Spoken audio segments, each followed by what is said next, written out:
Namaskar, everyone, and people who are regular to the show would actually be surprised that everybody is wearing a shirt today, which is pretty unusual. Uh, and the second thing, I keep talking about this, and I think I'll probably keep talking about this week after week. That the shutdown has probably unintended climate benefits, clean weather, clean water, and it's amazing. Today in Bangalore here, 25 degrees, pretty sunny, pleasant, cool breeze. So it's nice. And I hope that when we restart our economies, we also value that what is also more important for us, can we reduce the pollution and emission to a certain extent, So that is but a topic for some other day on this particular point. Now, China has always fascinated me. And if you go back a bit on the history, 1976, 80% of the population of China used to live in the suburbs, or probably the countryside. It was predominantly agricultural economy, rather no economy, to be honest, and political system was in a disarray. Things are pretty bad. And fast forward in 2020, it is probably the world's biggest manufacturing hub. You have a 200 billion, I was reading somewhere, $200 billion of the FDI and probably another same amount of the direct investment that happens in China as of pretty down the line. How has this all changed? Today, agriculture contributes to only 8% of their GDP. It's probably transformed completely from being an agricultural country to a manufacturing country. But the question is that do they play by the rules? And is their economy open to other companies across the world? While they want to do business across the globe in every spectrum, but do they allow the same thing happening in their country? And we all know the answer: no. Now let's look at the two very interesting strategies, and which I've been reading down somewhere on the oil and also the manufacturing. And today, China is second to US in terms of the oil consumption, and it's probably not too far off. And a lot of economists and analysts like Anjani put together and say that in the next 2 decades, their oil consumption would be probably equal to all the other countries come together. But they only produce 10% of what they really need. And so what do? They go down to the different parts of the world where there are refineries, especially Middle East, and start putting up billions of dollars there, start putting up refineries there. Middle East perpetually on the war, start giving them arms, and in return of many, many more things out there. What do they do on manufacturing? They realize that a lot of manufacturing or the sea hubs are controlled by US and Suez Canal and Egypt and many others. And they go and they start building up ports and cities. And in Oman, they have very recently built probably the world's most modern city and the largest hub across. You go to Colombo, you go to Karachi, and they're probably practically saying that, yes, we produce the stuff here in China and it has a safe passage across the globe. And that's a kind of a strategy they really work upon. And I just can say that it's just the business for them with no political conditions involved with it. They don't give a damn about the human rights exploitation or the child labor involvement or a counterfeit involvement. The question is, are they really ever bothered about these particular things? So is it really possible to end the China's control on the global supply chain, as you call it? And probably that's the discussion topic today. Trump administration has talked about and saying that he wants to bring the supply chain back from China home. Also want to incentivize a lot of other countries in the region to do that. So Taiwan, Vietnam, India, we all running and rushing to get a spot of it. But can we really ignore China? Because the combined together of all these countries, China still produces much, much more. We can just do a fraction of what China is largely producing now. We look at the case of India, and I always see that India is in a very strange situation.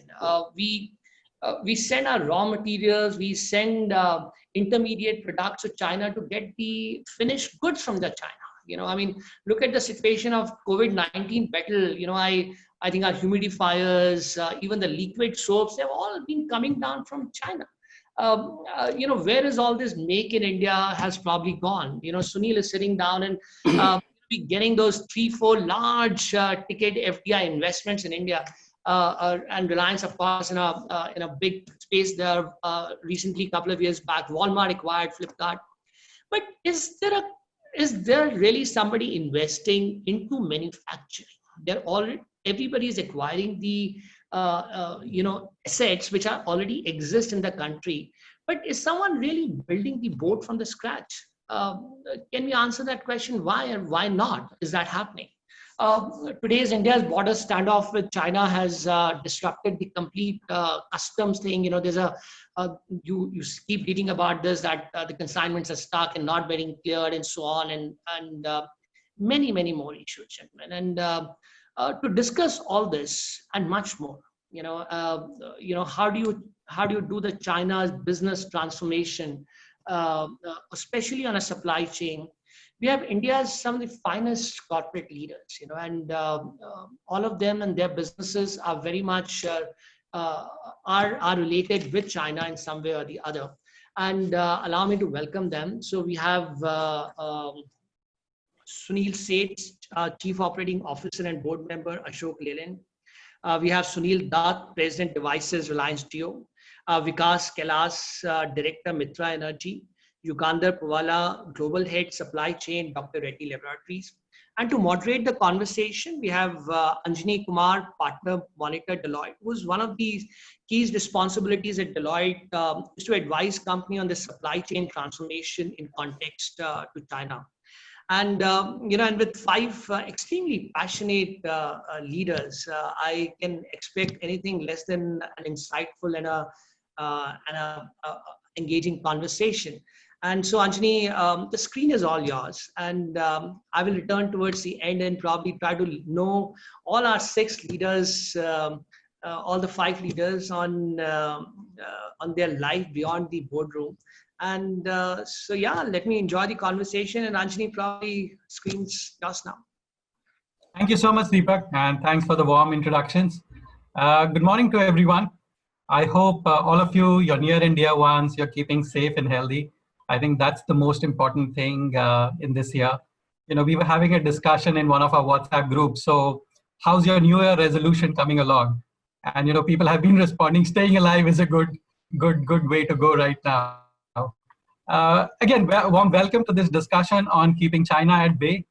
Like Deepak was saying, the last few months, if I look at India, I think they've been amongst the most challenging in our history. We've been struggling with multiple man-made natural disasters. We started with the coronavirus pandemic. We were hit by Cyclone Amphan, Cyclone Nisarga, the locust attack in North India, and most recently, the Galwan Valley conflict. Now, if you think about each one of them and look at them in detail, there are 2 of them, the coronavirus and the Galwan Valley incident, where China was at the epicenter of both these events.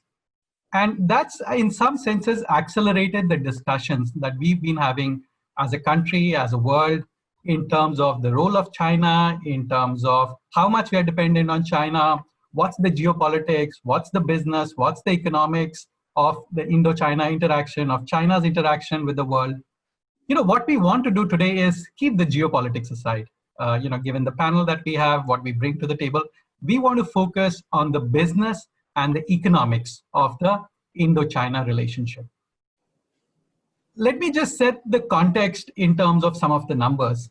If you look at China today, China exports about $2.4 trillion. Its share in the global trade is 15%. And in certain sectors like electronics, it's about 30%.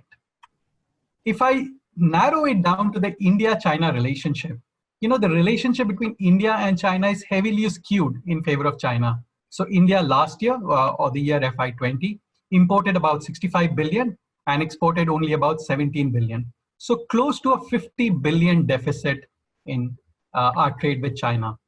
And I think I'm really privileged to have this fantastic panel with me today. Each one of them representing an industry sector which has a very strong interplay with China. So I think they are really well placed to help us think about what is the relationship, what's the future, how do we reduce dependence on China, what are the practical steps that we as a country, as an industry, need to take if we were to become a lot more Atmanirbhar. Also, I think our panel is spread across, in some senses, the length of the country, if not the breadth. So we have participants from Mumbai, Chennai, Hyderabad. So really, really fantastic to have them here. What I'm going to do over the course of the next hour, I'm going to anchor this discussion across three elements. And they're all interrelated elements. The first element is China as a supplier, and we've talked about that briefly. The second, which is equally important, is China as an investor. An investor not just in the unicorns that we have, but also investor in terms of FDI. So think about the likes of Oppo, think about the likes of Foxconn, MG Hector, who actually made investments in India in terms of factories, in terms of supply chain. And the third key element of this conversation is China as a customer. Some of our panel members sell to customers in China, have made investments in factories and supply chain in China, either to fulfill the domestic market or to export using China as a hub. So each of these three elements, China as a supplier, China as an investor, and China as a customer, are very closely linked. And it'll be naive of us to think that we can take action on one without it impacting some of the other elements. So given that, what I want to do is I want to start with you, Yugandhar. Given at Dr. Reddy's, you do have China as a supplier and China also as a customer. And as we all know from a pharma industry perspective, about 2/3 of our imports in terms of APIs and intermediates are from China. So, if you can help us understand, how do we reduce this dependence on China and how practical is it? Okay, thank you, and thanks, Ranjani, and thanks for putting the politics aside for the time being, because I don't want to give any comments related to the politics, because I'm a nationalist, so let me be a nationalist. Okay, so talking about the China as a supplier, I think what we need to understand is China never forced anybody to buy from them. Okay, it is all about how they became competitive in the whole scheme of things and became competitive in the overall to the rest of the world. I think we need to understand those dynamics. Now, let me just talk about pharma industry per se, because I know my other panelists will be much more knowledgeable in terms of talking about auto and other stuff. But from pharmaceuticals, if you see it, there's something called high end of pharmaceuticals and the low end of pharmaceuticals. The low end of pharmaceuticals is nothing but you have your basic raw materials, or you can call it as intermediates or key starting materials. Then comes the next high end of pharmaceuticals, which is active pharmaceutical ingredients, which is APIs and formulations. Now, API and formulations, India has made itself as the world leader. Okay, it is not China, not Europe, not anybody in the world. It is India. In fact, somebody might be having a discussion in terms of how to keep India at bay for APIs and formulations. Okay, so and that's how the world is dependent on India for APIs and formulations. But because of the politics or the investments required and the pollution control issues and all, somehow the basic, the back end of this particular, we call it as dirty manufacturing, has been somehow exported back to China. Okay, I think China found their niche in terms of, okay, this is where we can play. India is superior in terms of APIs and formulation technologies. So that space has been left to India, whereas they started focusing only on the low end of manufacturing. That's how the dynamics are. In fact, if you see it worldwide, most of the countries will depend on China for these basic raw materials. Worldwide, most of the countries will depend on APIs and formulations from India. In fact, it will be a 70-30 combination in most of the things. but it is all driven by, I think, the strategic choices each of the industries as well as the countries made for themselves. They found that like this is where they can stand and they can be competitive, and that's how like because end of the day, like because I'm supplying APIs to the rest of the world, I'm sending formulation to the rest of the world. I want my prices to be as competitive as possible. So I look for something which is actually where the competitive raw material I get it. We end up going to China because I think Deepak has put the stage very well. I think there are some of the things which China as a country never bothered to implement, has made them to make some of these things done at a very, very cheap cost. I think that is where I think we ignored that end to end. I don't think we are dependent on Atmanirbhar, whatever we want to call it. Like we are not end to end dependent only on India. End to end, we have to ended up depending on China. Okay. And in case if you want to ask anything else, Anjali, I'll be more than happy to explain, but that's how it is. The low end of manufacturing has gone to China, high end of manufacturing remained in India. Okay, that's where we are on pharmaceuticals. Thanks, Yugandhar. So, as you're saying, we all made strategic choices. And Nitin, if I come to you, one of the strategic choices that China made quite a few years back is focus on electric vehicles. And, from an auto industry perspective, they're bearing the fruits right now. So can you just talk us through, how dependent we are for components, assembly, sub-assemblies in the EV space, and how is that impacting India's automotive strategy? Thanks, Anjani. I think you rightly says China invested into, but before we go into a particular space about called EV, if you look at the auto as an industry, and if you travel to China, why the global supply chain for all the auto components, why majority of it is in China?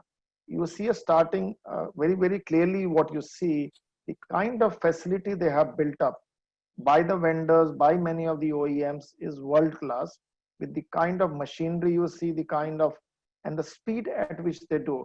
Now, why a lot of people say the same component is available at a particular price X in India or in Europe, while it is available at 2/3 of the price, one thing which is very clearly visible, that the facilities are invested by the government in some form, and therefore they don't price in amortization of that facility onto the component. That is the first thing which is very, very clearly visible. They believe that over a period of time, like in India, you have, while nobody will officially say it in China, you have amortization over 7 years. In China, I think the facilities are amortized over 20 years. So what does it do to you? They're virtually selling you a component for an automobile at the BOM cost itself, plus some profit, not amortizing your part of your capex into your piece cost. So first of all, the source, the world-class facility, quality as you want. There are multiple qualities. You desire the quality, they'll give you at a price. The quality is available. The speed of development. I'll give you a simple example. If you have to develop a particular component in India, it will take, let's say, 18 months. I'm talking about an auto component. You can do the same thing in 18 or in less than half of the time, or 10 or 12 months. The speed at which they work. So what does it do to global supply chain? Is a time to market goes down because it is done in half the time. So your cost of manufacturing is gone down. Number two, your piece cost is available. Now, that is very clear thing which is coming out. Now, we will come back later on to say what should India do when you have a situation what is on the ground today. How do we become self-sufficient? But coming to the EV, they invested into this game 10 years ago. The first thing they do is to find the raw material which is available across the world, look into the mines, and you start getting into some kind of an agreement to corner the raw material. Once they have done that 10 years ago, then the source of your battery, which is the raw material coming from various parts in the globe, they already have a supply chain which is ahead. Number two, give subsidy to make EV popular in China. So the moment you start giving subsidy to various municipal corporations, the scale starts building up. The moment your scale built up, the factories keep coming up and they start doing it. Global player realized it quite late. Today, 90% of the global supply chain for battery is going to originate from China. So if EV is the way forward and they are controlling the raw material in many parts of the world, the mines, you can't beat them on the cost of the battery which they will do. And today in an EV bus, just to give you a perspective, 60 to 70% of an EV bus is about battery, motor, and the BMS system. All three they control. So what is the balance left in the bus is actually a body, which is not a differentiator. What is differentiator is your motor, your battery, and your BMS. Clearly, all three they control. While now people have trying to get on the bandwagon, but they have a 10-year head start over us. India as an EV as a policy, very good policy to say we want to have a good environmental friendly vehicles. But the question is, most of the tenders were won by Chinese company with some local representative bidding for you. And the price at which they bid, you can't win those kind of tenders because they control the material. But now in the new scenario, we have a serious issue that if we grant them the tenders, which we will have to because they have won that officially, the question is your dependence doesn't go away from China. While in a normal auto component, yes, it is 18 months, 24, India should look forward to actually start developing their own supply chain for the non-EV. But for EV, I still see a challenge that we may not have the raw material to develop batteries or any other part of the world so easily.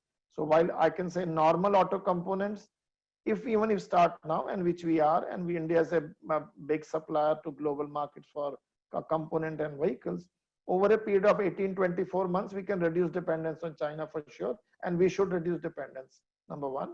And we will have to scale up our facilities with our vendors, etc. But EV, I still see a big challenge because you do not have those material with you to produce what is required in an EV bus. So this is, I'll say in a summary, a difficult challenge on EV, maybe still a manageable challenge in a normal automobile. But normal automobile, I'll say it will take, even if you start now to reduce dependence, it will take at least 18 months from going forward to scale up our supply chain partners to develop those components. But there's no shortcut solution to say tomorrow morning we can switch off the tap. You may not be able to do that because automobile, is a high investment component game. It doesn't happen overnight, and you can't develop a new source because every component is specific to your vehicle. You just can't have an alternate source immediately. Yeah, that's right. Thanks, Nitin.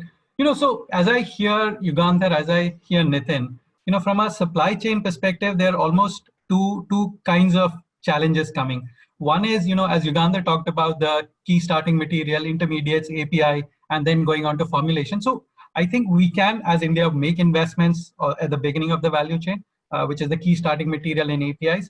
Nitin talked about something similar on maybe the IC engine part of automobiles, but the other part, which is EV, is more difficult. And Vivek, if I bring you in, I see parallels of that in your industry. If you look at from a renewable energy and more specifically solar, if I look at the upstream part of the industry where you've got wafers, ingots, again, that's a place where we have no play. And China is the world beater, just like EV. It's maybe at the downstream place that we have a play. So how are you as an industry coping with that challenge? And what's your plan of reducing dependence in China or making us more Atmanirbhar? So Anjani, first, as a buyer of solar modules, let me explain that why we are buying from China.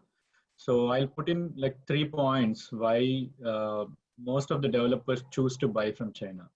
I think number one is pricing. The pricing is lower compared to India. Number two is time of delivery. Number three is the quality of delivery. Number four is the quantity of delivery. So these are the 4 parameters what excites us to buy from China as of today. And why China is able to meet these requirements? Let me explain this to you. One of the most important reason is China has been investing in the technology quite phenomenally. If you take China, the way it works is the government invests in the R&D, and once they have a successful product, they open it up for any business to accept, to take up that technology at a minimum royalty. So this is a game changer compared to the rest of the world. Unlike US, where the pharma companies, whoever invests in technology, then they get patented and they make big money. But China does it very differently. That's number one. Number two, the quality of labor. While the cost of the labor in China, from my expectation, is at least 9 to 10 times expensive than India, but the quality of labor is very high. And the reason for that is, like modules goes through a lot of checks and balances. And if we reject one consignment, the loss to Chinese is very high. So they invest a lot in their in the labor to produce the right quality. A third one is the culture, which is there in China. Like if you see the factories, they all start at 8 o'clock.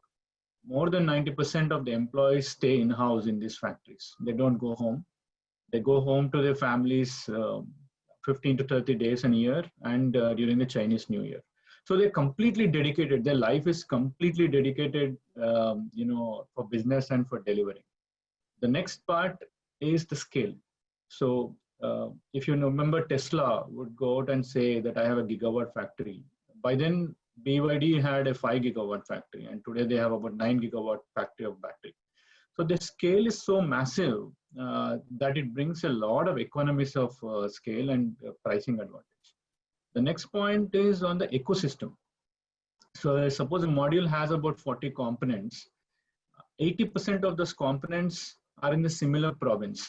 So like how Nitin mentioned, the ecosystem that's available in Chennai, a very large ecosystem is available in China. So their logistics cost to procure materials is very low, and they don't need to hold inventory. So that's what brings a lot of advantage. Finally, on the financing side, as a buyer, if I buy these modules from India, my pricing is, the bank won't lend me anything less than 11 to 12%. But if I import this from China or anywhere else, then my pricing is LIBOR plus 90 bips. So there's a big financial advantage out here. Why imports continue to be the major stream for all of us. Having said this, India took a lot of steps in improving the domestic industry. From the last 3 years, they encouraged the domestic manufacturing by coming out with bids that ask for domestic modules. So that gave a fillip to the Indian industry, which had about 4 gigawatt of capacity, which moved to about 9 gigawatts plus another 6 under construction, so about 16 gigawatts, versus China has close to 80 gigawatts of capacity. And there are 7 companies that have a 5 gigawatt capability in China to produce. Right? So after the government introduced the policies on domestic content or domestic modules, all of these Indian manufacturers who were actually ailing kind of turned around, and they started investing a little more in research, and they started making money because of this. So this is one of the most important points. The next point is, going forward also, government has imposed very strict basic customs duty starting August 1st at 20%. Even then, China will still, be on par with pricing. I think they would get a capital intensive incentive of about 6 to 8%. So they will still come very largely into the Indian market. Now, what can we do if we need to get there? Is if you see the value chain of modules, it starts all the way from wafers, ingots, cells, and conversion to modules. This is the process. Now today, India is able to do very well from cells to modules, but they are not able to go back to ingots and wafers. That's because you need an investment in a fab, and you need access to rare earth materials. So, and if you were to set up a fab factory, I think the cost would be no less than $10 billion. Plus, the fab factories require a very efficient, reliable power source at a cheaper price. Today, China's power price is approximately half of what it is in India. So these are the critical factors what we need to address if we were to become Atmanirbhar. And it's a long process. It's at least 5 to 10 years process. And my view is, since India is a big consumer of electronics, majority of the mobiles are being sold in India. If the government of India can set up a fab factory, that will give a lot of advantage to the Indian industry to slowly, progressively become Atmanirbhar. Adding a little bit on the EVs, incidentally, Mitra also is in the business of EVs, electric vehicles. And I agree with Nitin that most of them who won the bids have directly or indirectly access to Chinese manufacturers. The second part is the most important material that we depend on EVs is battery. The only alternative to battery is again Korea. Other than this, today we don't have a viable alternative to batteries. That's from me, Anjani. Thanks, thanks, Vivek.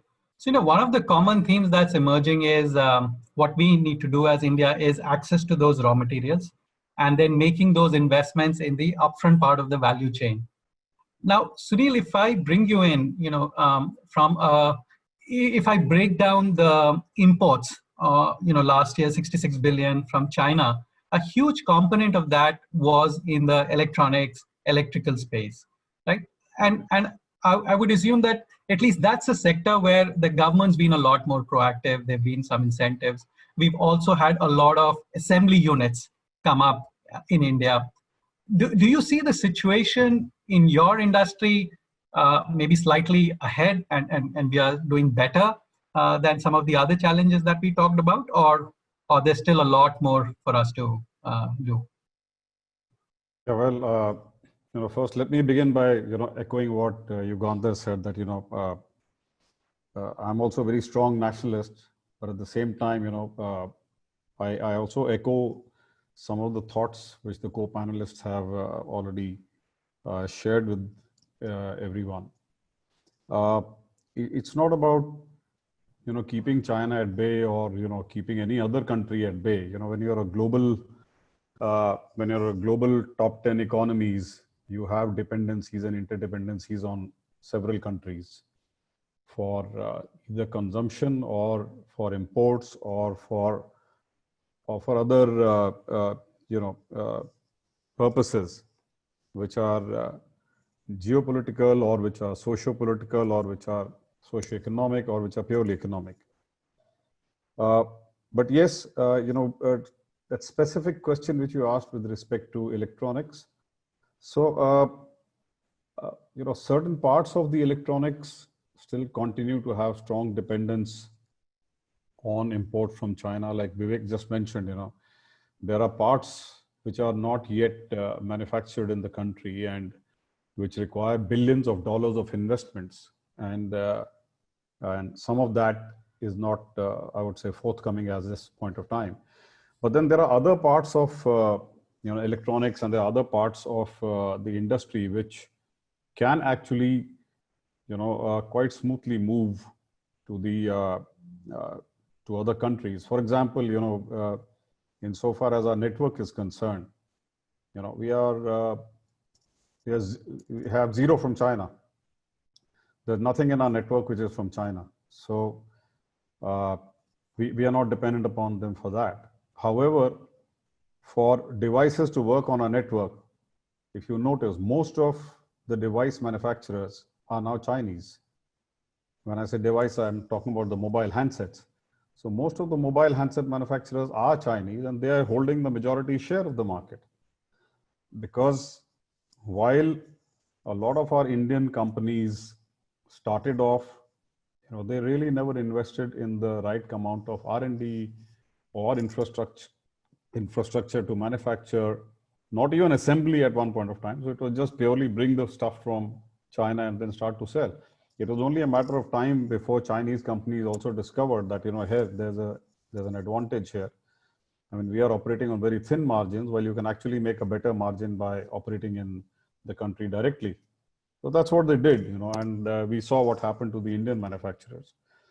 Global competitors, in some way or the other, faced different challenges. I won't say they faced the challenge of pricing from China. I think they faced other challenges, whether it was operating system or whether it was form factors, et cetera, which actually enabled the Chinese manufacturers to actually scale up. And then, of course, the kind of pricing which they provide is one part of it. But I would say there's a lot more than that, which I think we need to learn from China, to become self-reliant. I'm not talking about keeping anybody at bay, but I'm keeping upon, if you need to build that self-reliance, there's a lot for us to learn yet. One is, and I'll start with, we can talk about infrastructure, and we can talk about the government support, etc., etc. And we discovered that, when I was working for HP, when I was at Hewlett Packard, we discovered that, a factory which had been set up in the hinterland, deep hinterland of China, only small aeroplanes could be landed on that airstrip. You couldn't land a Boeing on a larger Boeing on that airstrip. You'd be surprised that within 3 months of telling the Chinese government and the provincial government, not even the central government, that this was a challenge being faced by HP, they had extended the runway to be able to land the larger jets. And they had provided assurances that okay, 50% of whatever you produce will be bought by the government of China. And so of course they do provide all those incentives, they do provide that support, which, to be honest, might not be possible in our country to do, because one, you have a different government in the center, you might have a different government in the state. So they could be at loggerheads with each other for political purposes or whatever. Second, the landmass which is available to China, 3 times that of India, is again a different advantage, because in India, the land holdings, the confusion around that, and then for the state governments to acquire, give it for the manufacturing purposes with limitation of land, there are challenges. I'm not saying it's not doable, but we have certain challenges over there. But along with that, I think one of the key things that we need to learn also is the work culture. I mean, for example, when you go to China and you find them working, you find they start at 9 a.m. sharp, and then they are at work, till they hit that 1 p.m. time frame. People are not walking out of their offices and smoking and spending time drinking teas and gossiping and doing all of that. Not even the government people over there. Not even the government. It's not that in India, the government encourages you to do that, or any other organization encourages you to do that. We don't. Nobody does. But it's inside ourselves. It's our work culture. It's our cultural that culturally we don't do it. We waste time. We are not focused. And so I think that's something to learn. So between 1 and 2 p.m., they have their breaks, and not just a break, they have a siesta break. So you'll find the entire lights in the office is going out. Everybody is taking that rest. 2 p.m., the music comes on, the lights come on, people are back at their work, and then they are good to go by 5:30 back to their homes. Out here, it doesn't work like that.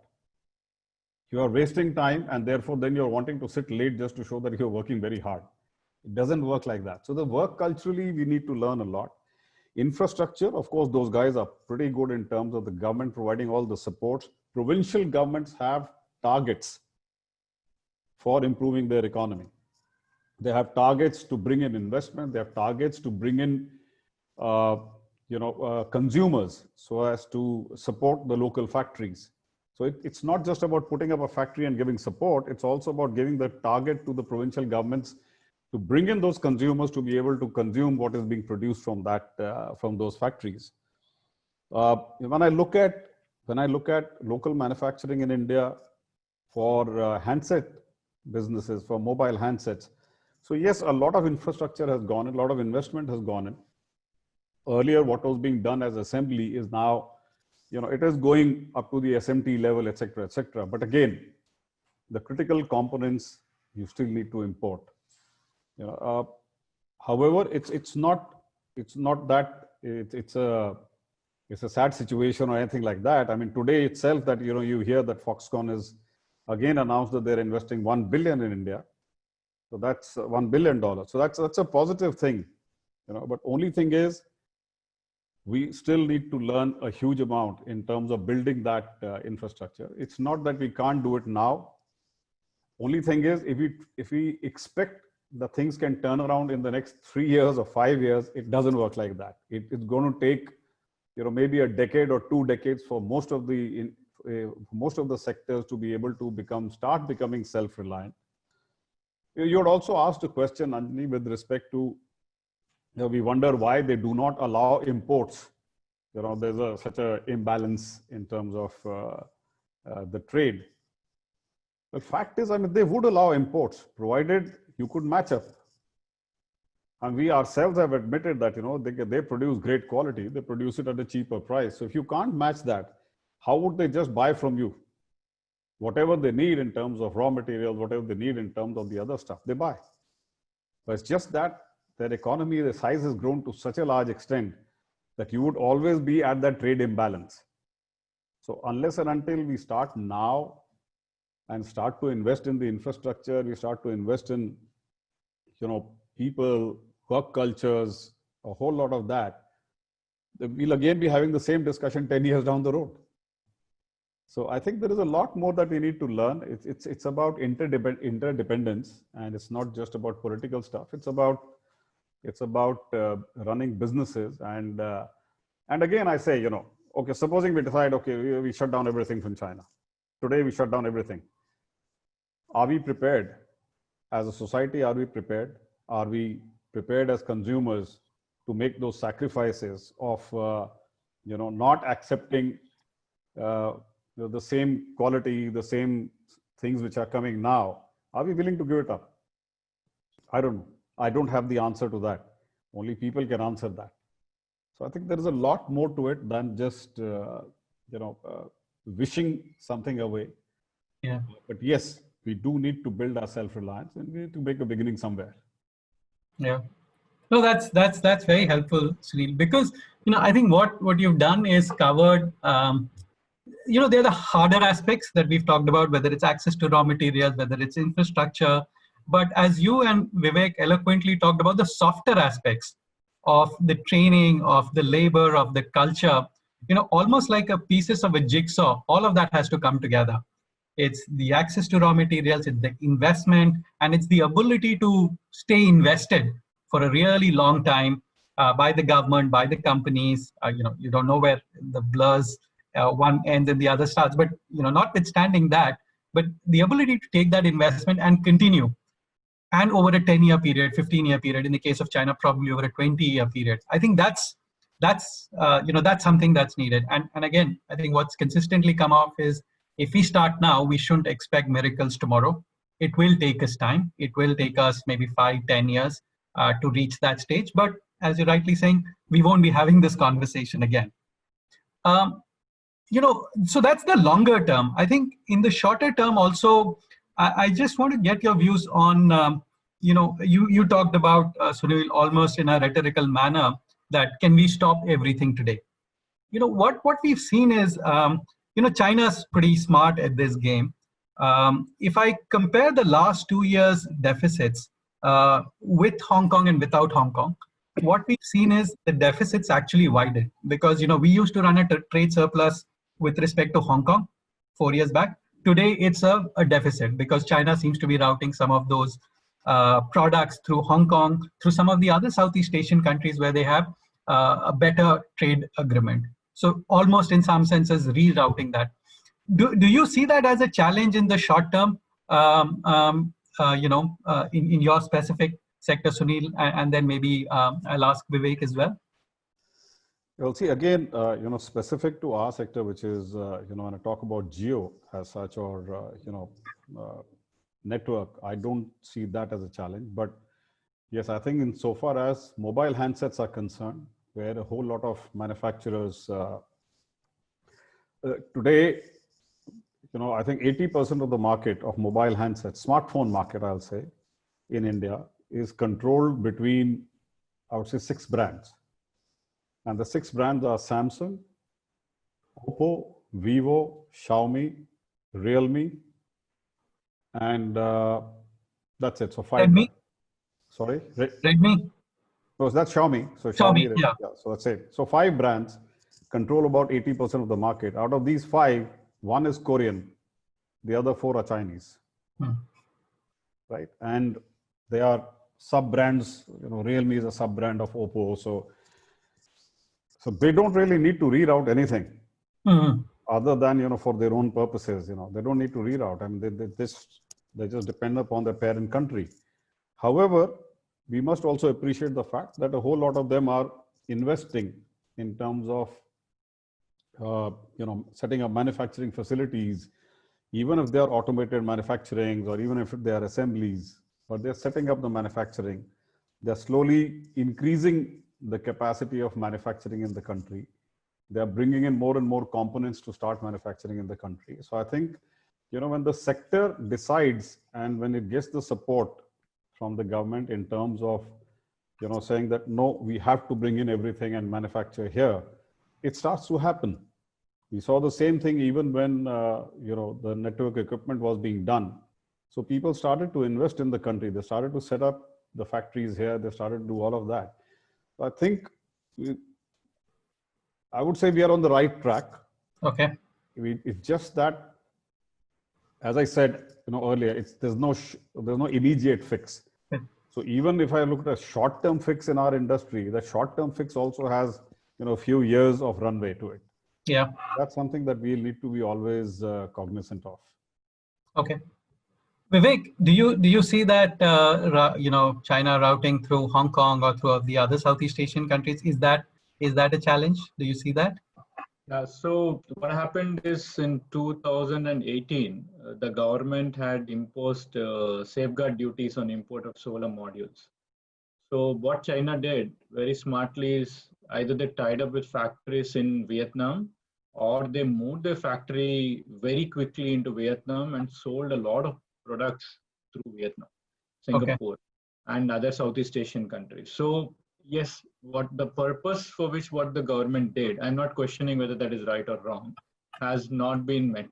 So finally, the products did come again manufactured by Chinese. It's really manufactured in Vietnam, but the owner of the produce is Chinese.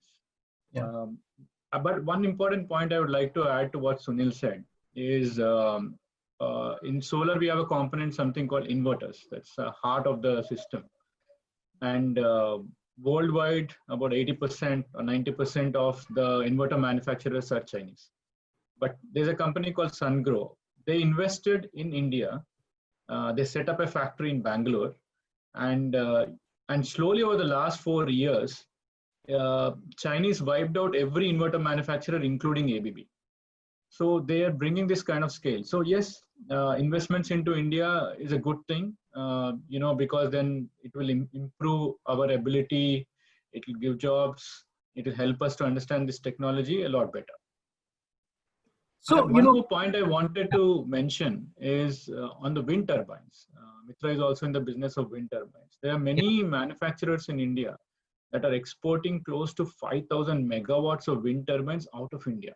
So this is a fantastic area. I mean, Siemens does it, Suzlon does it. This is a fantastic place where India is able to export because we are in this industry for the last 25 years. So so this is one place where the reliance on China is very least, plus the possibility to export is very high. I think Anjali. Yeah, Nitin, please. Yeah, I think one point which Sunil and Vivek mentioned to you, look at the example. While most of the companies will go to China to source component, India exports more vehicle to Europe and to many developed countries, while China doesn't export. I'm talking about international brands. They export their vehicles. So clearly tell you that India has ability to produce world-class vehicle, and India is 8% of, while China is the biggest market for cars. But India's ability to produce world-class cars for export is much better than China's ability to put those components together. So clearly, India can use its very, very highly skilled manpower to produce international quality vehicle. The problem, what we just been debating, is that the sum total of the cars, which is many components that are available cheaper in China in many of the components, but the Indians' ability to produce world-class cars or even commercial vehicles moving out of India into international market is very high. So what we have to solve the problem is the manufacturing piece and the raw material piece. If we are able to bring efficiencies in our manufacturing system, if we are able to bring our processes in a very lean and effective way without a bureaucratic angle to it, Tamil Nadu is a very good example. 8 auto companies in a Chennai area can export to global markets, including Europe. That means we have a world-class way of doing things. Yeah. It's just we need to get things in a particular faster pace, remove those bureaucratic hurdles, and India can also develop our components. There's no rocket science there that we have to get it from there. is that we have Absolutely. not invested in our back-ended manufacturing process. What Sunil just touched the point, our ability to produce in a very disciplined manner over that 9 to 5 and do it at the pace at which we are looking for. I think we have the answer. I think we have to just push those manufacturing piece, and India has good labor and trained labor, hardworking labor. We actually can export a lot, and that can help us to remove our reliance on China to a great extent. I'm not saying we can make it zero. We Zero. can Yeah. definitely reduce. We can definitely reduce. So Nitin, just taking from that, I think 2 points that come to my mind. One is, if you look at the large scale investments in China and the ability of China to make that investment is predicated on it not just being a manufacturer for the world, but also a large domestic market. So, when Chinese companies are making that investment, they are, they are not only, they're, producing for a 1.3, $1.4 billion population, but they're also producing for the world. So, that allows them to get scale. And again, thankfully in India, unlike some of the other places like Southeast Asia, Vietnam, we have a very large domestic market. So, as you're rightly saying, if we start thinking about those investments and we are making world-class products, we can use the domestic market as well to build up scale. But almost, Nitin, to your point, as we start this journey, and one of the things I wanted to ask Yugandhar is, as we're starting this journey, and API is a good example because that's come in focus more recently, APIs and intermediates, given the issues with China. The government announced schemes for, 3 bulk drug parks, 3,000 crore investments, PLI linked schemes. Is that enough, or is that a good starting point? And do we need more? Okay, I think it's a good starting point. I can say that like it's a good starting point, but I think a lot more required. It is the good news about pharmaceuticals is the day we decide, and the day government decides that end to end, you guys have to produce everything here. It can be done. We only just need the clearances and clear zones to produce these materials where we don't have pollution control issues, and I think that's it. Frankly, like it is. After that, the only regulatory process normally takes time because most of these materials also need to be audited by the US FDA or European authorities.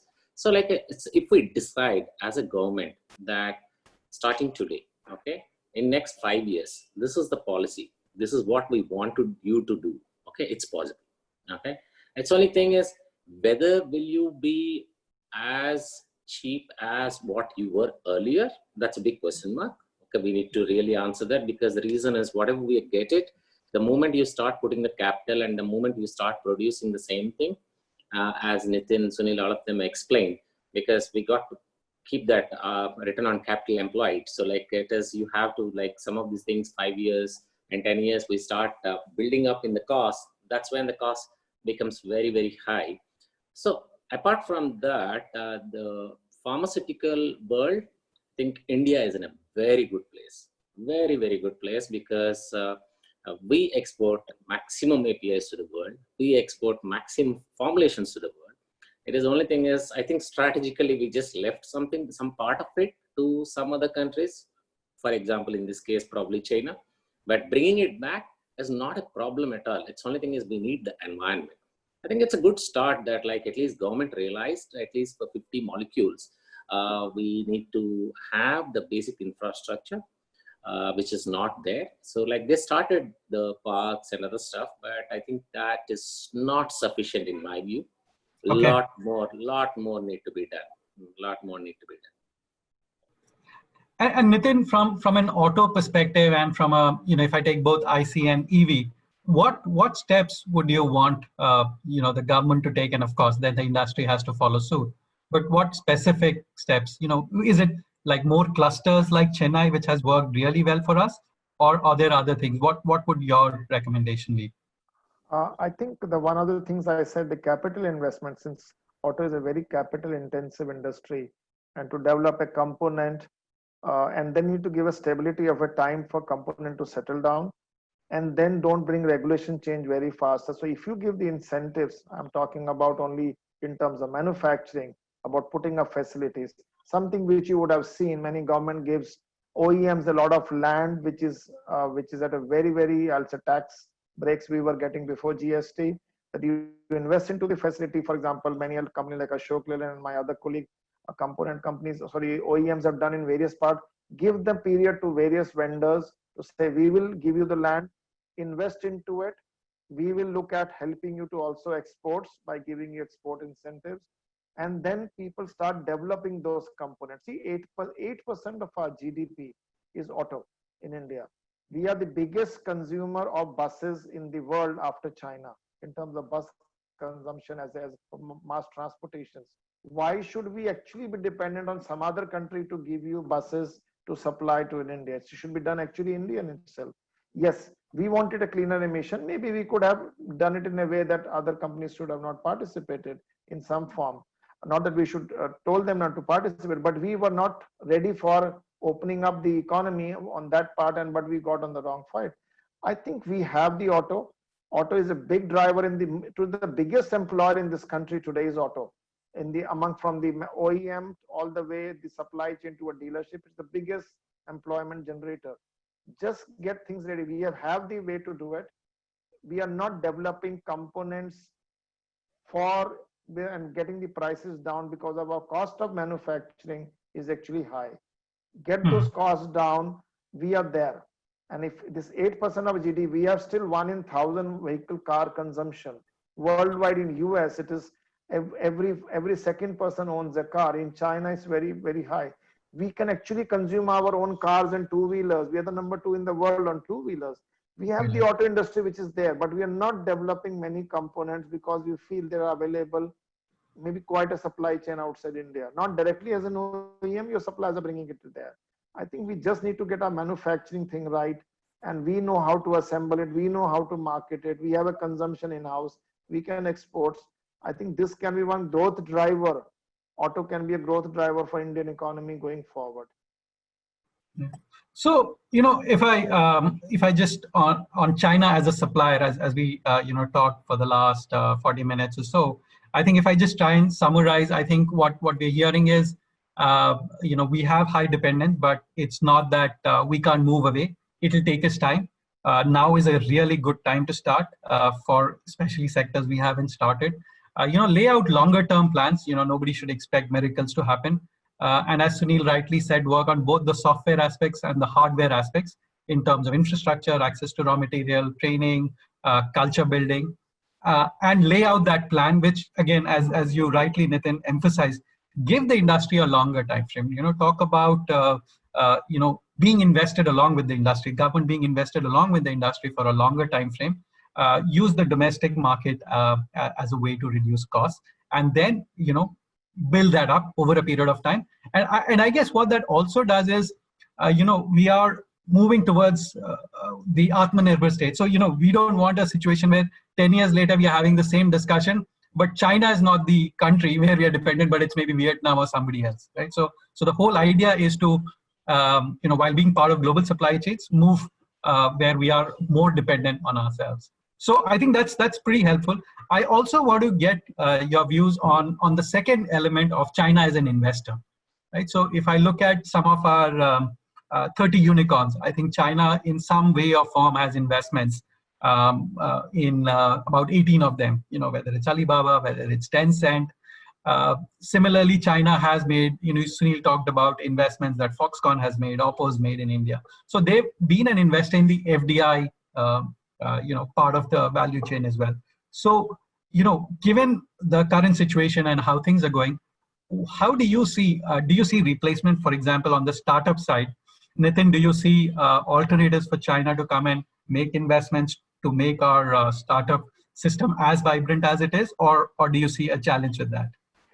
I think one of the issues on an investment, if you ask me, a lot of investors whom we speak to who want to come to India, they're worried about changing rules of the games very often, and they get scared away. So I think the money is available outside China, maybe in good part in Europe and US, people who want to invest. I think they're worried about tax laws. They're worried about frequent changes and interpretation of various laws. I think if we can simplify this and transparency about all those laws, whether it is in any form, they will be investors who are available, because everybody knows India being a democratic country, the rules of games are very clear, and you have courts which will take care of it. But you would have seen the recent so many rules where people interpret the laws in a different way.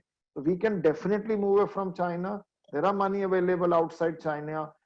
Just give them the openness to say, you are here, we will not haunt you after some of the times and with a different rule. And then similarly, state versus center rules. I think this issues needs to be resolved. And India, if you ask me personally, is a very good destination, given the kind of innovation people we have, the kind of startups we have created, and even not only for startups, even the investment into bigger companies, you will see a lot of stuff, money can come in, because everybody knows India is a better place to do business with than China in a domestic market itself. And therefore, they would like to use India as a being a best way to invest and even take export out of China and use these countries, a country for everything. So I think it's more of a laws, interpretation of laws, state versus center, make it very friendly to invest and very friendly to exit in case you want to exit, and rather than not entangle them into various rules and regulations. I think if you do that, I think we can anyway get away from Chinese investment into our unicorns here. Got it.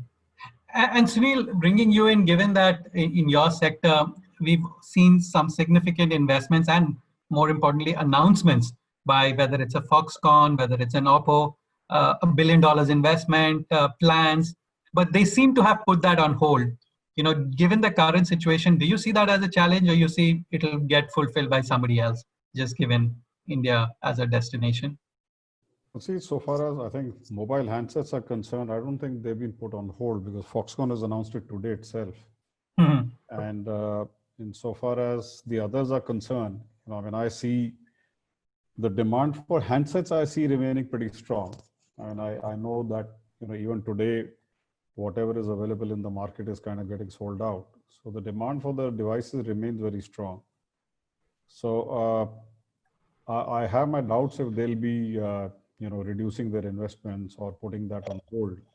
But Okay. as Nitin said, I think so far as there is clarity in terms of rules and consistent rules over a longer period of time and supports.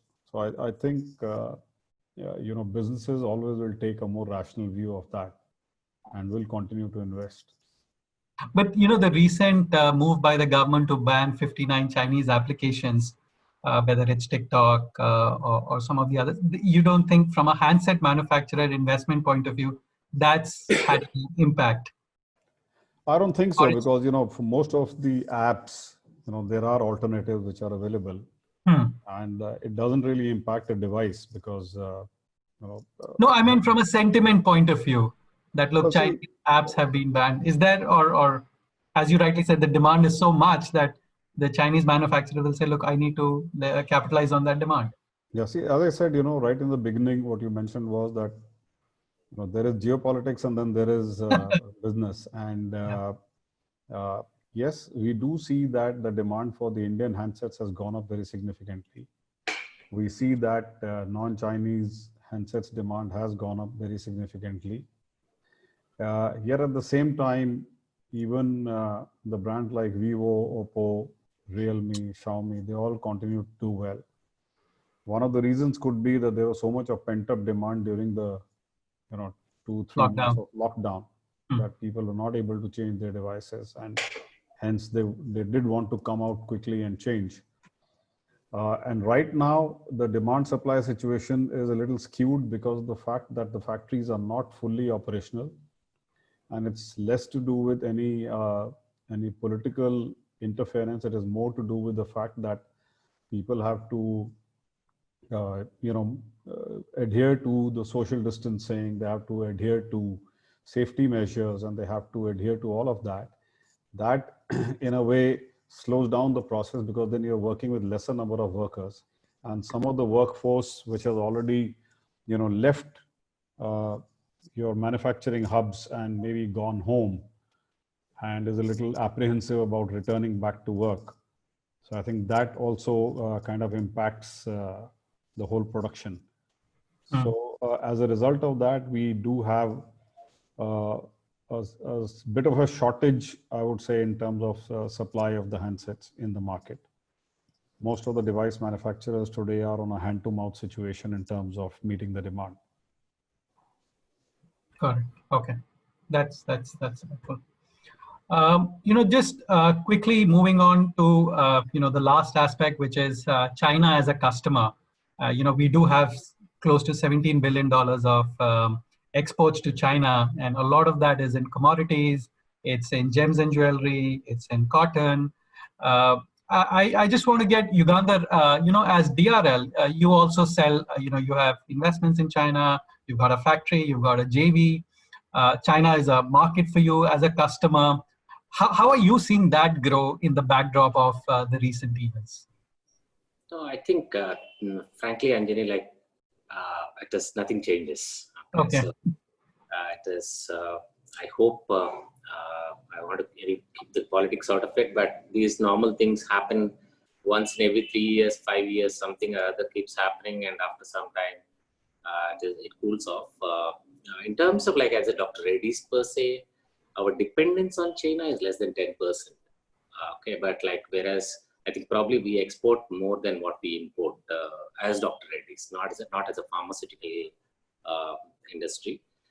But now, as China also realized that, because you cannot keep anybody who is competitive out of their scope. In fact, China had to open their pharmaceutical industry across the world. Now, probably next 5 years, we will be the biggest exporter to China in terms of finished product are concerned. So we will probably end up buying the raw material from them, end up supplying the finished goods to them. That's what will happen. Okay, yeah, we do have investments, and we are quite excited about the investments because the pharmaceutical sector has opened up, and we hope the reality in terms of all these things cools off and things go back to normal. But it's always joint venture partnerships. We de-risk ourselves by not putting entirely on our own, but we do keep that saying that let's keep a Chinese partner versus India partner, we have a 50-50 sort of a thing. And we are quite excited about China as a export destination going forward. Got it. Okay. I also wanted, I'm seeing on the Q&A panel, there are a few questions that are coming up. So Deepak, Hari, do we want to take some of those questions? Yeah, so Anjali probably would like to collate some of them and ask the panelists. Yeah. So Anjali, Okay. you could probably collate the questions, a few of them, interesting one. Just pick them up and probably ask them. Yeah. So just give me a second as I'm going through some of the questions. Maybe I could ask one, if you allow, Anjali. So, probably this is one of the stuff which Vivek also wants to highlight upon, that what is the price difference, between China and India? That needs to be, that's where the gap needs to be bridged. So maybe a bit of a highlight on that would be interesting. Vivek? I'll answer that. Today, suppose you're buying a module, the price difference between India and China is 10%. So I think we can meet this. In terms of inverter, the price difference between China and any other product is close to 22%, which is tough to meet, but it's a small component of the whole solar farm. Yeah, I think Deepak, just to add to what Vivek just said, it is not about price difference per se. It is about investments, what we need to make that particular thing. Okay, do we really want to make those 200 crores of investments to get something, whereas it is available cheap somewhere else? It's all about investments. Okay, why will somebody invest something that if I have to really consume only for Dr. Reddy's, I really don't need to make that 200 crores investment to buy that unless I have export this thing, because that's not opened up. It ends up I'm buying 2% of somebody's capacity at a much cheaper price rather than investing 200 crores somewhere else, which is not strategic enough. Yeah, and there's a question around that, Deepak, to that point. I think, and I'll probably take the liberty of extending that question. We've talked about the concentration risk, and Yugandhar, you spoke about how, if China, in the past, China's closed down chemical factories by the dozens almost overnight. And then the risk that we face as an industry is so huge. Now, the question asks, we've talked about it's a longer term measure. We need to make the investments, government, industry need to do it together. But, we start making those investments. We have some of the policies. 6 months down the line, 12 months down the line, things become better. It's all hunky dory. And then we figure out, as Deepak asked, that the price differential between India and China exists. And we still go back to importing from China because that's the easier thing to do. That's the cheaper thing to do. It boosts your short-term profits, gives you quarterly results. And then, we are having this discussion again. So how do we not fall into that trap again? No, I think like there's nothing wrong in buying from China or from any country for that matter. I think in my view, I think that's what we started doing it. I think the eye-opener was the day like China really shut down 95,000 factories in a span of 15 days. And entire supply chain got disrupted 3 years back. So that's when we said, I think it's too much of a dependence on one country or this thing for everything, what you want. Okay, that's where like you need to build your alternatives. Okay, so that like you got to have alternatives, and you got to, obviously in this competitive world, you have to be competitive, probably 80-20 ratio or something like that. You got to strategically maintain it because you cannot allow the alternate to die. You qualified them as an alternative, but you don't buy anything from them, also doesn't work. So that 80-20 ratio probably need to be maintained for a strategic choices. If not, like one day it will come, the day what's happening today in terms of all the imports being stuck at the seaports, not in a position to clear it for 15 days, 20 days, and our factories are just like shutting down because we don't have raw material coming from China. No, and if I would have had an alternative in India, I would have picked up the material from them. So I think that's what has happened over a 3-year period, Dr. Reddy's. Strategically, we have built up alternatives within India for various materials. That's why like today, my dependence on China is less than 10% for this. I might be indirectly dependent. That's another problem. That whomever I have qualified as an alternative probably is buying something from China. That's a different issue.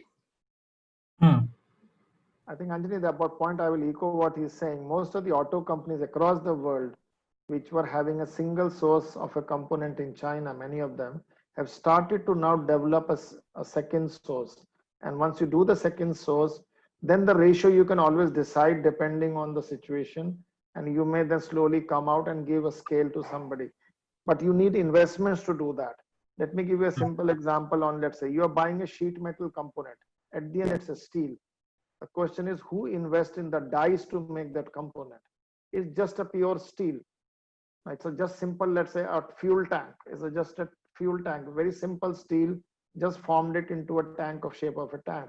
So the raw material cost, you actually do it by weight because it's the cost of a steel. But the problem is who invests into that machine.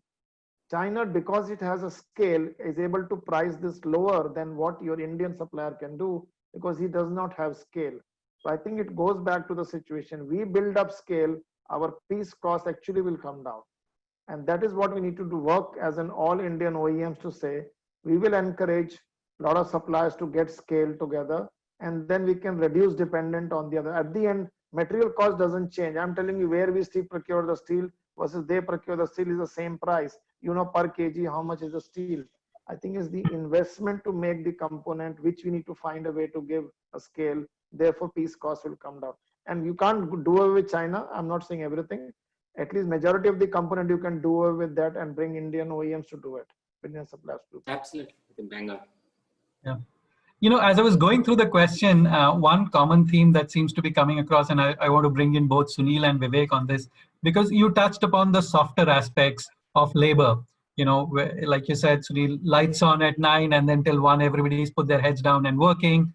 And it's a lot more than we see here in India, right? And some of the questions that are coming are around that.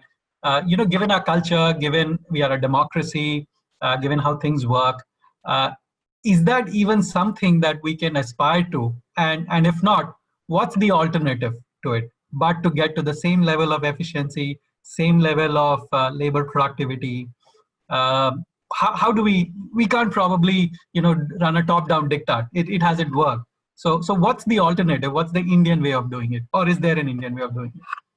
Maybe Sunil, if you want to take it, and then Vivek, I'll come to you.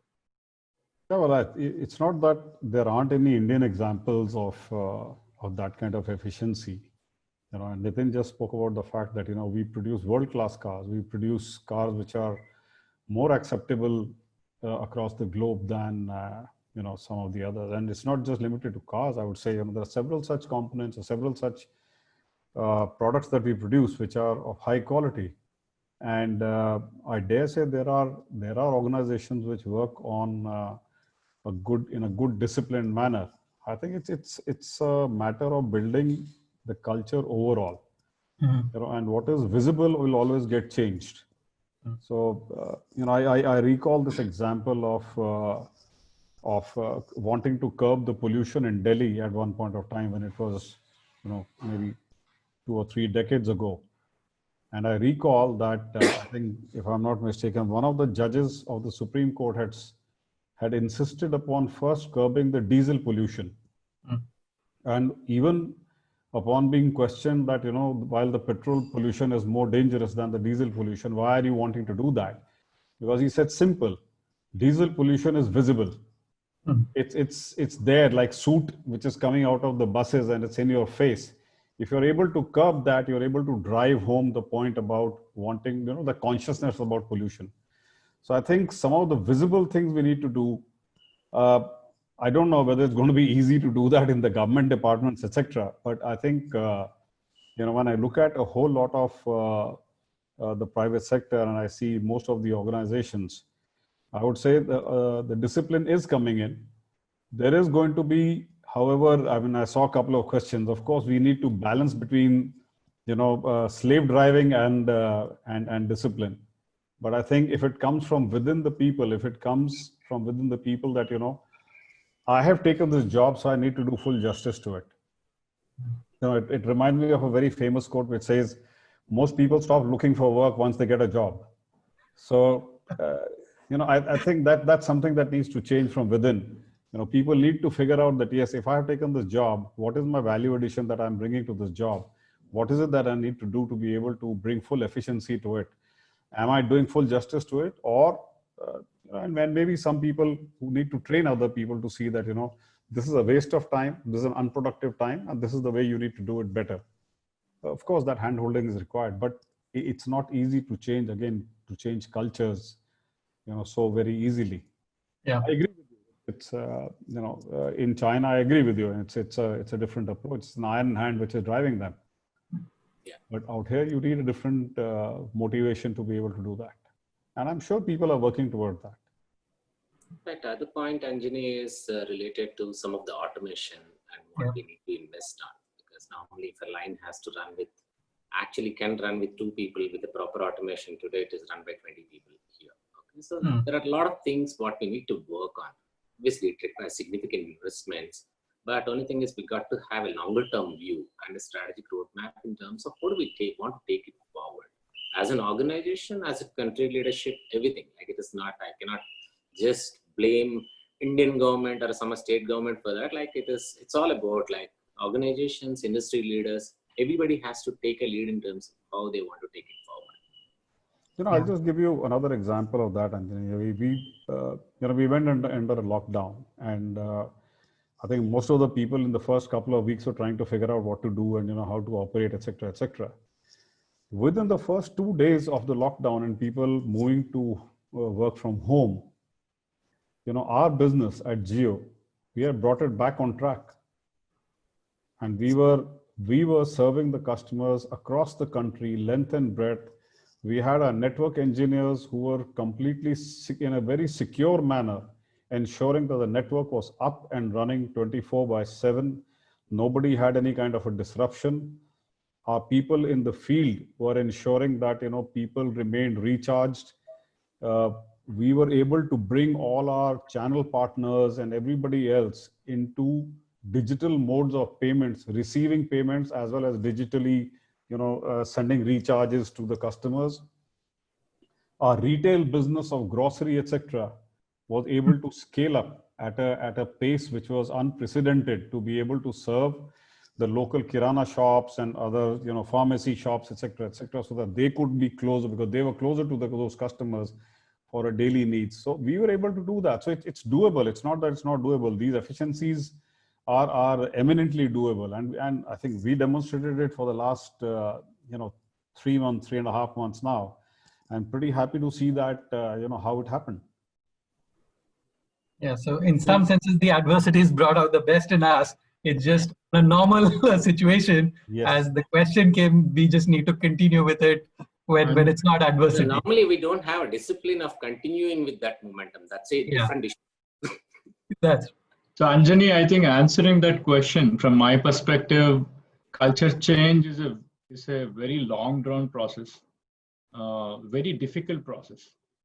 But a few things which I think can change this is, in many industries, the cost of salaries or employment is not very high compared to the turnover. In such industries, I think one piece is if we can increase the compensation and demand for efficiency and start creating that culture, I think that's possible in the next 3 to 5 years. And I have seen that I have experimented this in my company, where there is a big compensation parity, but that compensation parity is judged based on the value addition. And the value addition, people can bring in is, far higher than the money we are spending on it. So I think it's certainly possible, but it'll take 3 to 5 years, and we have to continuously do it, and every other industry needs to follow that. Secondly, during the lockdown, I think I have learned a lot from government. Earlier, it was so difficult to reach the ministers or secretaries, but during the lockdown, they made it so easy to access them. And I probably think the maximum number of interactions that I had with the ministers or the secretaries in the last 5 years is greater than what I had in the last 2 months. And they were rolling out circulars, modifications so quickly. Like if you raise a problem in morning, by evening or next day, they were answering. If really the country can work like this, and I must seriously say, I've never seen an industry work like this. If really country and bureaucracy can work like this, I think you can make miracles. I've been a little generic on this, but I think it's a very perplexing thought, given how government, acted, at least in our industry. No, it is actually like I echo the thought. The next point I wanted to mention in China is, sometimes there is certain reliance on human for certain kind of activities. Now there is a dark factory in China that manufactures modules. There is no light in the factory. So you can use your employees only for much larger value addition. So these are the things probably that will help India, and that will help efficiencies.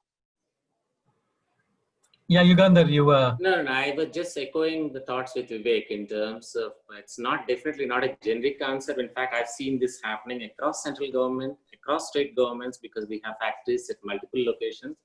It was fascinating to see the political system really reacting so fast. Okay, whether we have got it right or wrong in terms of this lockdown, I don't want to respond to that.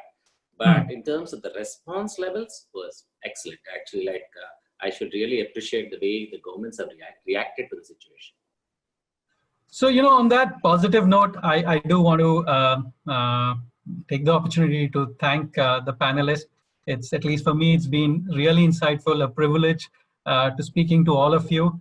And thank you so much for being so frank and so forthright and insightful in your conversation, in your inputs. I think just one last thing from me, as you think over the years, we've moved from a situation where it was Hindi Chini Bhai Bhai, as in the Hindi Bhai Bhai, moving to a period where it was Hindi Chini Bye Bye, as in the English BUY BUY. And now with the narrative around us, it's Hindi Chini Bye Bye, as in BYE BYE. But as we've seen through this discussion, the reality is somewhere in between, right? We can't say no to China today. We can't completely stop it, but we also need to take that longer term steps towards making us more Atmanirbhar. So with that thought, thank you so much. And over to you, Deepak. Anjani, thank you so much. I think beautifully moderated, very, very balanced conversation. And great job done. And I keep saying it's not easy to do this digitally, but you're in a wonderful, like a pro, yeah. So Sunil, Vivek, Nitin, Yugandhar, great insight. I think it was an outstanding conversation. Where did these 90 minutes went? I really did not realize it. And probably what I'm taking away out of the conversation that it is China plus one as a strategy. You know, you can't do away with China because of the amount of the capacity of the production that they do. But yeah, plus one could be a strategy moving forward. Yeah. Now, CEO Lounge is just not about knowledge. It is also about knowing the CEO on the other side, what he is and how he is. After all, you all have followers. People want to become like you, you know. So they need to know what are you doing other than spending time on the boardroom. So let's spend 5 minutes in knowing each one of you. And probably I could start with Yugandhar. You know, so Yugandhar, 2 decades with Dr. Reddy, if I'm not wrong.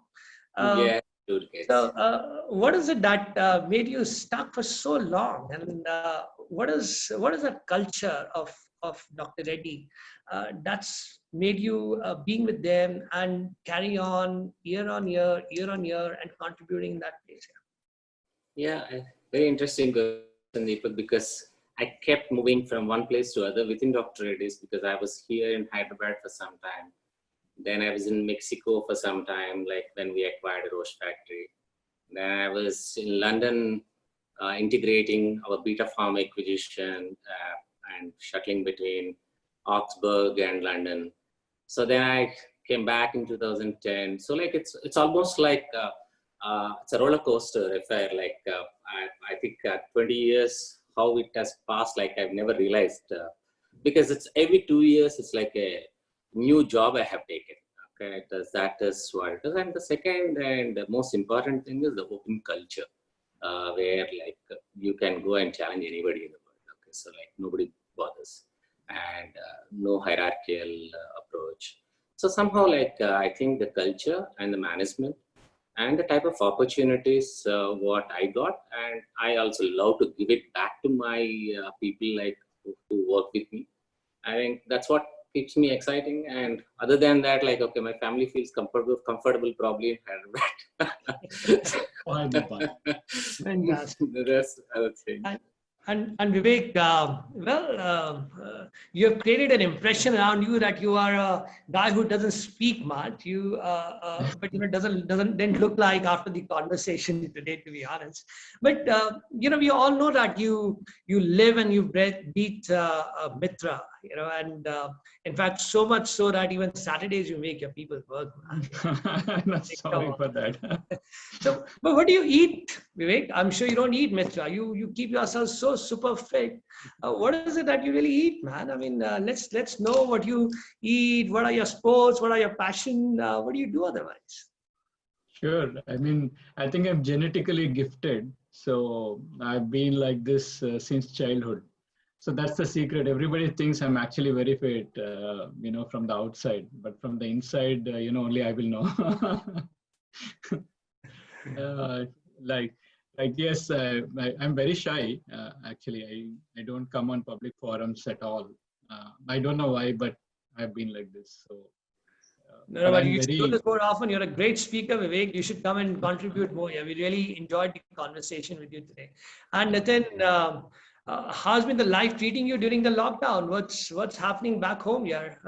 So during the lockdown, I have a passion to give it back to my team back. So and all my people. So I teach. The way I want to encourage them to learn during this lockdown, and more than the work is all about what is outside the work, what they should do. So the issue is that during the lockdown, keep the conversation going, keep the business going, but also make them to develop some other skills other than what they know, which is, I think, during one thing lockdown has taught all of us, spend some time outside your office as well. I know this video calls will continue till 7 in the evening every day, but like you take some time off, read some books, read something different, because the world is changing very fast. And I tell my team and also colleagues around me, read different things. I give them a lot of lectures. Even during the time when I was in office, take a time out to teach 30 people in a month. about what are the different things happening around people in the world, on the businesses. And I will continue on journey to develop people so that they can become a better leaders tomorrow. This is wonderful, Nitin. Is there a book that you want to recommend to us to read as well and to the viewers? Yeah, the last book was what I was just reading, and I was actually about to do that. This is the book I was reading called Discover Your True North by Bill George. So I've finished this book now, and this tells you about who you are, and it's not only about work. It's all about something beyond work is what you work for. What is that inner self you have is something what you need to know. And once you know about yourself, you will actually change, become a different person. Fantastic, Nitin. I think you really inspired us with all that, you know. And Anjani, what's happening in your life? Is there a life beyond Deloitte for you? And what do you do? Is there a sports that you're really passionate about? Do you enjoy some kind of a cooking? How do you spend time with your kids? Tell us something about yourself. Yeah, so the famous quote in our house is B2B, which is back to Bartan, which is what most of us are doing once work is over. But on a more serious note, I run every day. I try to do anywhere between 4 to 5 kilometers. But that at least gives you time to be with yourself. At least be in the middle of nature. Clear out your head. And the high that you get at the end of that 5 kilometer is good enough to keep you going for the rest of the day. Excellent. And Sunil, I held you for the last because you are a multifaceted person, and a very inspirational leader as well. And we know your love for golf, your love for poetry, and many more things. And probably I think it would only be fair if this entire conversation today gets end with a small poetic note from you. That would be awesome. So I know I'm holding you on a spot, but this is something which you could do easily. Yeah, well, I don't think I have been into poetry for a long time now, but yes, golf it was. However, I think, of late, I've had to do a lot of discussions with my team, in terms of trying to de-stress them at a time when they do not have each other's physical company in the office. So like Nitin, I've been having to conduct several of these meets, and we have, in my function, we have, a regular team meeting every month. And there's something that we had started off, which I must share with you, this was before the lockdown. So for the entire team, I had started off what is called the BMI challenge, which was to work on yourself and work on your fitness. And the person who was actually doing the measurements was the doctor from the organization. So they would come and actually check and do that. So, the overall BMI score for the entire team had come down at that point of time. And so nowadays people are continuing to do that. Some of my team members are actually running 21 kilometers and 42 kilometers marathon at home. So that's something which is, amazing, because they are runners. So they keep doing that. They can't do without it. I mean, I carry out my own fitness workouts at home, and I love my walks, etc., etc. So, Anjani, like yourself, I mean, I do like that outside fresh air a little bit. So, so that's there. But yes, I mean, instead of a poem, I would maybe just recall a quick short story, which I've shared with my team as well. Given the situation where we are in and or what people are going through at this point of time, and they're not quite lucky to have, certain mentors who will be able to help them. So one of the stories which, I recalled was that of Gautam Buddha. So there were these two disciples of Gautam Buddha who had once decided to test his knowledge and to figure out, whether he's actually the learned one or whether, it's just one big sham. So one of the disciples said, today I'm going to test his knowledge. So he says, how are you going to do that? The other guy asked. So he says, I've got a sparrow in my hand. He's caught hold of a sparrow. I'm going to ask him, Gautam Buddha, if the sparrow is alive or dead. If he says it's alive, I'm going to kill it in my hand. If he says it's dead, I'm going to let it go free. So there you are, it will be proven. So when they go to go to him and say, learned one, I have a sparrow in my hand. So I want you to tell me whether the sparrow is dead or whether it is alive. So Gautam Buddha, being Gautam Buddha and being the learned one, said, son, the sparrow will be what you will want it to be. Right. So, my last message to everybody who would be on the call and would be hearing us would be, the situation is what you want it to be. If you want to take certain learnings from the situation and keep learning every day, keep learning more skill sets, and or keep learning how to, manage your life, then it's in your hands. If you allow it to make you cynics, it's again in your hands. If you allow it to destroy you, it's in your hands. If it allows you to make a better person, whenever we are able to come out of it, it's again in your hands. So Absolutely. I would end on that note. No, absolutely, Sunil. I think very well said.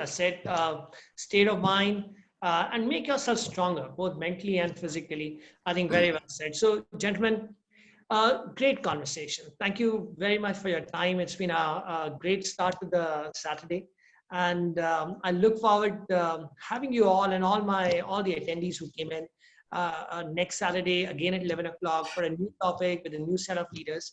And until then, take good care of yourself. Stay safe, stay healthy.